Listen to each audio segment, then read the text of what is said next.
Hello everyone, welcome back to another episode of r/Nuclear Revenge. In today's episode,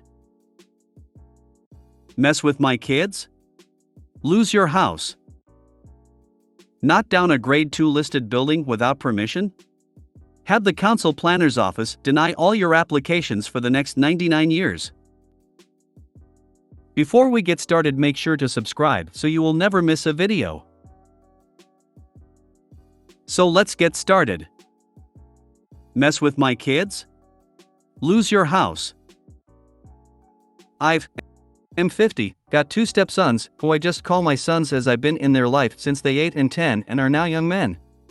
My wife and I made it a point to have a great relationship with their dad, Jason, and made sure he had a chance to be around as much as possible, even staying at our place frequently to be around his boys as he lived over an hour away and couldn't afford to live closer. Jason had a crazy ex-GF who had tried to claim they were married, variously saying common law or that they were married in secret or married on an Indian reservation, but he had a restraining order out against her because she was nuts and had tried various ways to screw up his life. The ex is a horrible person. She had been arrested several times for forgery and fraud. She and Jason had a fiery relationship, but he had it in his head that he should make it work as he did like her daughters and grandson. But the ex got him sent to prison for violating his probation when he left the county to go to his mom's funeral and hadn't filed an appropriate form. I'm a little unclear on this part, but she played a major role in it. After he got out several months later, she wanted him back and he wasn't having it. He made a clean break, moved to a new town, but she continued to harass him, thus leading to the restraining order. She would send texts to people pretending to be police investigating, saying he was drunk driving or taking drugs, or pretending to be friends/family to spread rumors and hurt him. She even sent texts to my kids from burner phones, pretending to be other family or friends, saying awful things about their dad. Jason died unexpectedly of a heart attack, and it was a shock to all of us. He was finally living in peace, had great relationships with friends and his sons, and was the happiest he had ever been. He didn't have much. He lived in a single wide trailer a friend had let him stay in for free, some boxes of tools, old comics, video games, D&D books and modules, mementos from his times in the Marines, and an old 2009 pickup, which, on several occasions, he had promised my oldest son, let's call him Paul. Jason didn't have a will, and my wife became the executor of the estate because at the time of death, both the sons were minors and sole heirs. We packed up the things out of Jason's trailer and took the truck, which had Jason's name on the title but had to wait for the death certificate to retitle it in Paul's name. But the ex called Jason's sister demanding the truck, saying it was hers and posting on FB she was reporting it as stolen, etc., which really pissed me off. After we got the death certificate, we went to the DMV and found out that she had stolen the title to the truck by forgery, saying she was the only heir and we couldn't transfer the title. My son was driving around with a packet documenting everything in case he was pulled over for driving a stolen vehicle. We had to get a lawyer and start a special process that took several months before a director at the DMV fixed it, and we were able to title the truck with the ex continuing to threaten and cause problems and made everyone miserable and cost us several thousand in legal fees. Early last year, we got through probate court. The ex never showed, in spite of saying that she was the wife and sole heir. The court declared the boys as the sole heirs and my wife as executor of the estate in their names. Instead of showing up, the ex sent an email to the court saying she couldn't make it because of work, she doesn't have a job, and that Jason was never around his kids. He didn't miss a single HS football game home or away and never missed a home track meet, and that they were just leeching off his SSI for the back child support. She went on with a bunch of other non-relevant shit just to trash my wife and sons, and pretty much said it didn't matter what the judge said, that she should get everything. During this time we found out that Jason's name was on the deed of the ex's house. In order to get a reduction in property taxes because of Jason's disabled veteran status, she had filed papers to put him on the deed, but not the mortgage. If she had just left my kids alone, we would have let it go, but she had pushed principal beyond the point of denial, so we filed suit for half the house. Property is worth about $380,000. We went to court-ordered mediation, and she rejected a mediated settlement of a fraction of the value, which we would have taken. In April, her lawyer dropped her and so she got a continuance on the first hearing.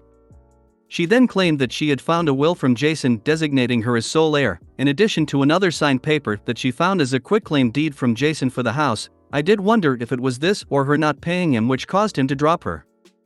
She was going to go back to probate court to reopen, appeal probate and needed time for that, which the judge granted. On Tuesday, finally went to court on the deed to the house. She no-showed. The judge had inquiries to the probate court, and she never filed any papers. The trial lasted less than 10 minutes as the judge recorded the facts and awarded the estate half the property.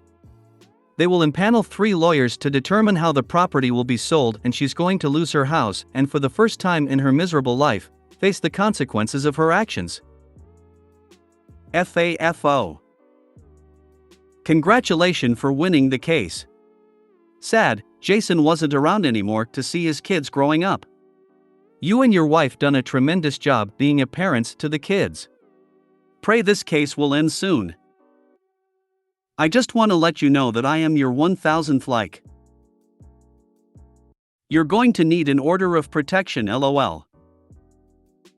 Yeah, this. I'm sure you don't need to be told to document any contact or harassment in the interest of a protective order of your own. She's gonna have a lot of time on her hands with no job and no place to live. This is a dark tale of a dreadful person who truly deserved the consequences of her actions. Well done. I guarantee she'll learn nothing from this. Same. I'm now worried she's going to focus her harassment campaign on Opie and his family. She's determined to see herself as the victim here. It's extremely difficult to stop pro-AC vexatious litigants, but some US states have statutes on how to declare someone as such that prevents or at least slows them down from continuously filing suits. Yep. Full victim mentality. The XGF is very dangerous. I would worry about her doing arson attempts, gun attacks, or swatting you guys. This was my first thought. That house is going to start on fire accidentally. I wonder if Jason died of natural causes or whether he was helped, perhaps by a deranged ex who wanted the estate. This ex sounds like she comes from generations of con artists. These people are notoriously hard to corner, as they've got so much knowledge about using and dodging the law. Consequences. Although if she knew her shit, surely she'd have turned up to court. Things rarely, if ever, go the way of the no-show. Knock down a grade 2 listed building without permission? Have the council planner's office deny all your applications for the next 99 years. I lived in a large village as a child. The village contained 4 shops, a post office, 2 pubs, a church, a primary school and a really old grade 2 listed school. The Victorian school had been used as a library when I was a small child, but then was bought by a local business owner. Anyone who lives in the UK knows there are very strict rules regarding what you can do with a grade 2 building. Number 1 rule is you can't do anything with it without planning permission. But this businessman thought he was above the law and knocked the school down one day without consent. The council gave him a huge fine at the time, but that was only the start. I audited the planning office last year and came across the file on this plot of land. In the past 40 years, the owner has submitted 11 plans to build on the land and has been denied every time. There is a note outlining the first offense and legal documents reminding planners that no building will be permitted on the land for the next 99 years. The owner knows this but keeps trying. There are notes on many failed legal actions taken. There is also a caveat that if the land is sold, all new applications will also be denied to the new owners. I also saw a recent request for the owner to repair the fencing and clean up the site as it was an health and safety issue and he will be fined if he doesn't comply. So the owner is now left with a plot of land he can't build on and he can't sell it because nobody in our area wants land you can't build on. I also noticed that the same businessman was building houses in the same borough and the council came out and made him move the footings of all 12 houses because they were not quite in the position agreed by the council planners. It must have cost him thousands. The moral of the story is people may not have long memories, but local government does.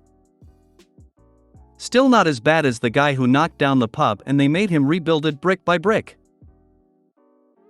It might not even be the same pub anymore, given the whole Ship of Theseus paradox. Ship of Theseus basically means if all parts of an object are replaced, is it still the same object? Tell him that I'll give him $1 for the land. What would I do with the land? Turn it over to the local government to make a public park. It would be an improvement over what they have, and anything constructed there for the public good, may even get the planners okay with the local council approving everything. A pavilion for public functions, a small pond for aesthetics, and playground equipment for local children to enjoy. Right now, the guy has to maintain the property, including taxes, and at the end of the 99 years, won't be around to reap the benefits.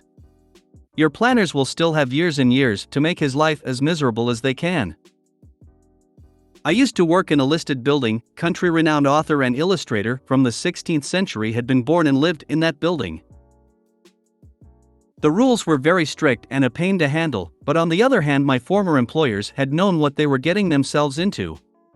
They were able to remodel the attic and lift the roof a couple of feet to make additional office space and wire the whole building up for network and everything. The cabling is 10 bits capable and was done around 15 to 20 years ago.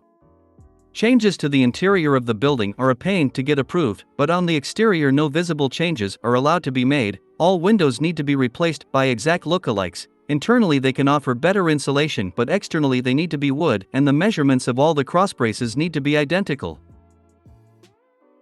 Reminds me of the story of the noisy gobshite. That happened to a row of 2 terraces in my family village in Wales. Owner knocked them both down thinking he could build one big giant house, but the whole area is heritage listed. 30 years later, it's still empty. My neighbor is from England and he did work as a masonry helper in his late teens before getting into machining. He was telling me he once had to dismantle part of a wall brick by brick because the owner needed to install new plumbing in a listed building. He literally had to number each brick. They had to go back in their exact place. His boss once got fined because he didn't put bricks back in the same way on a repair job and was adamant about being meticulous. Hell hath no fury like a council scorned apparently lol. Could have been worse. At least they didn't make him rebuild it. I heard of a story in Philadelphia of a man who buys up similar properties. He can't build on them and doesn't carry fire insurance, but they are mysteriously destroyed by arson. And then their status changes. I wonder if the city is conspiring with this guy. The moral of this story: life in Britain is worse than Brits say life is like in Germany, and almost identical to life in China. Make a permit and zoning mistake in 1980? Then your family is blacklisted for 5 generations. Petty feudalism is all it is. There's no way it's a mistake. When you buy listed buildings, the paperwork is very clear what you can and cannot do with them. It does feel excessive, and the correct response from the council should have been to have him rebuild and to fine him, but there is not a case for it's a mistake here. Agreed, 99 years is an insane punishment for a single mistake. It's a great punishment for dipshits who think they're above the law and that they can simply pay their way out of any rules, though. If you made it to the end of the video, thanks for watching. Don't forget to like, subscribe and share, and we will see you in the next video.